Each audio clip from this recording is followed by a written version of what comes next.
What if one sentence you say today could destroy someone's life tomorrow? Or worse, what if stopping you from speaking destroys freedom forever? So here's the real question. Should free speech have limits, or should anything be allowed? Free speech sounds simple. Say what you want. Speak your truth. No one should silence you. But in real life, it's not that clean. One post can ruin a career. One joke can start riots.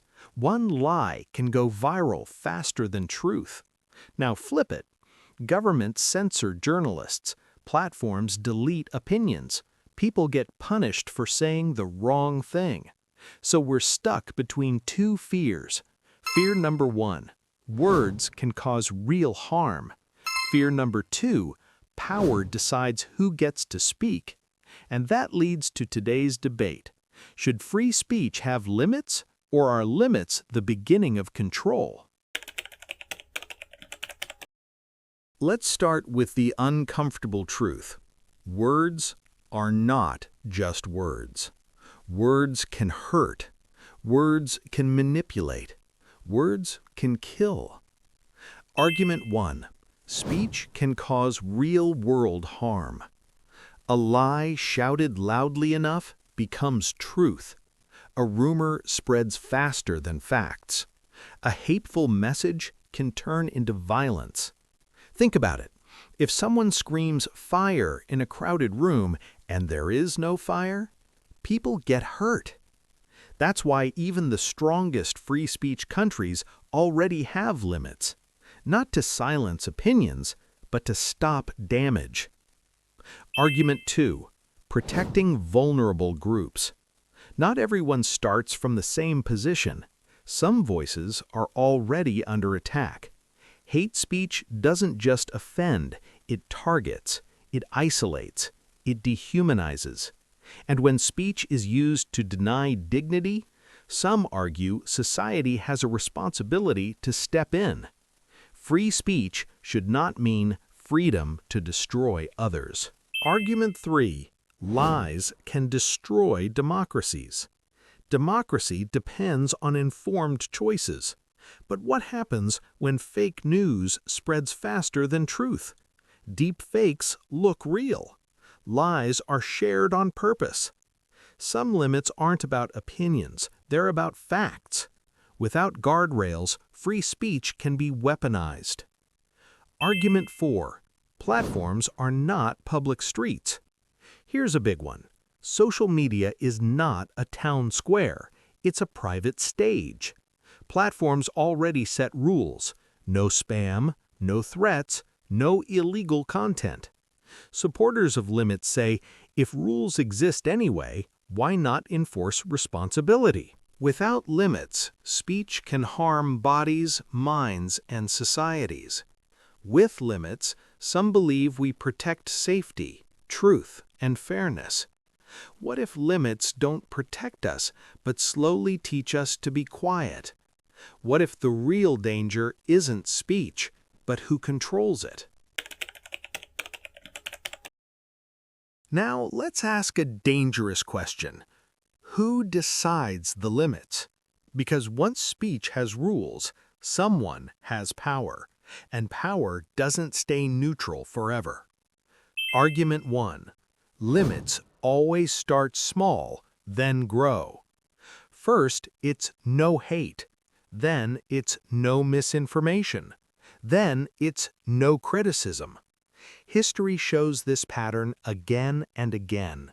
Limits are sold as protection, but slowly become control. What begins as safety can end as silence. Argument 2. Free speech protects unpopular truths. Every major truth was once offensive to someone. Think about it. Civil rights, women's rights, whistleblowers, protesters. If speech were limited by comfort, many of these voices would never be heard. Free speech exists not to protect nice ideas, but dangerous ones. Argument 3. Censorship creates fear not safety. When people fear punishment, they don't stop thinking, they stop talking. And when ideas go underground, they don't disappear, they grow stronger. Silencing speech can increase resentment, create echo chambers, radicalize people further. Argument 4. Free speech is the last defense against power. Governments change, leaders change, rules change. But once speech is controlled, resistance becomes illegal. The same law used to stop hate today could stop criticism tomorrow. Free speech isn't about trust, it's about insurance. Limits sound reasonable until they're used against you. Free speech is messy, uncomfortable, and risky, but it's also what keeps societies honest. If unlimited speech is dangerous and controlled speech is dangerous, then what are we supposed to choose? Here's the uncomfortable reality. Free speech is not safe, and limiting free speech is not safe either. Most debates try to choose a side, but the real problem is deeper. We don't actually argue about speech, we argue about trust. The real question: do you trust people with words, or do you trust power with silence? Because one of these will fail. People can lie, power can abuse. History proves both. The hidden cost of perfect rules. Rules feel comforting. They promise order. They promise safety. But rules need enforcers, and enforcers need interpretation. And interpretation is never neutral. What offends today may be truth tomorrow. The hard truth about freedom. Freedom isn't clean, it's loud, it's offensive, it's exhausting, but it forces societies to argue instead of obey, challenge instead of accept, think instead of repeat. Free speech doesn't guarantee truth, it guarantees the chance to fight for it. So what's the balance? Maybe the answer isn't more limits or no limits. Maybe it's stronger people, better education, critical thinking. A society that can handle speech doesn't need to fear it. The most dangerous society isn't the one with free speech, it's the one afraid of it. So now it's your turn. Should free speech have limits to protect people? Or should speech stay free even when it's uncomfortable? Comment below, debate respectfully, challenge each other. If you like questions that don't have easy answers, subscribe to Donkey Debates. We don't tell you what to think, we make you think.